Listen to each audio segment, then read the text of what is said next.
matapos ang kumpirmasyon ni Liza Soberano sa hiwalayan nila ng aktor na si Enrique Hill, nagpasalamat pa rin ito sa mga fans na sumuporta sa naging relasyon nila ng aktor. Sa kabila ng pagkadismaya ng mga ito, ayon sa kanyang pahayag, kay Tito Boy naghiwalay ang dalawa dahil sa pagkakaiba nila ng pananaw at anya naisip nilang mas mabuti na lamang kung maghiwalay sila at i-explore ang kanilang mga sarili. Gayunpaman, sinabi niyang muli raw siyang niligawan ni Ken after ng kanilang breakup, ngunit para sa kanya, buo na ang kanyang loob na kailangan muna nilang mag-grow kahit nung una ay takot itong aminin sa madla na hiwalay na sila ng ka-love team. Ay, so sad talaga. Oo, kasi di ba marami ang nagulat. Hindi lang yung revelations niya tungkol sa breakup nila ni Enrique Hill 3 years ago ang ikinashock ng mga tao, kundi yung kanyang napagdaanan pala nung kanyang bata, di ba? Na-shock ka din. Correct, for na-shock sure, ako, di ba? Yung mga abuse. Yes.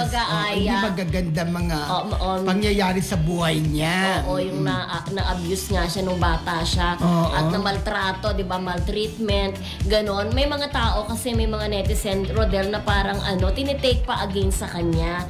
Hindi rin naman biro yung pinagdaanan niya, di ba? Pero, sabi nga dyan marami pa rin mga fans naman niya ang nakikisimpatya dun sa mga pinagdaanan niya. Of course. Pero syempre, marami rin mga fans nila ni Ken ang nangihinayang, di ba? Akala kasi nila magpapatuloy pa at magiging forever sila, pero wala na nga. Napag-usapan nga namin kahapon ni Romel ang tungkol sa bagay na yan. Marami talaga sa mga fans na nangihinayang. Okay, Rachel Diestro, nandyan na, nakikinig na sa atin at nanonood. Hello, Rachel. Si Rachel Lucas at Rachel Diestro, Weng Agustin, Weng Ayum.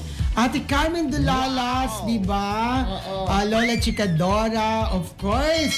Correct. Si Kumaring Marcelita ng UK. At si Emily. Emily Gomez. Hello, Emily Gomez. At Janet Damaso. At nagpapa-shoutout din na nakatutok sila. Kanina pa silang nakaabang ang DCKP Fam Admin na si Elisa Leonida Corazon, Kechi, Kim J. Pascua ng Canada at si Annelyn Anape Buelo ng Jordan. Ayun! Thank you sa laging pagsubaybay sa Marisol Academy. Thank you po.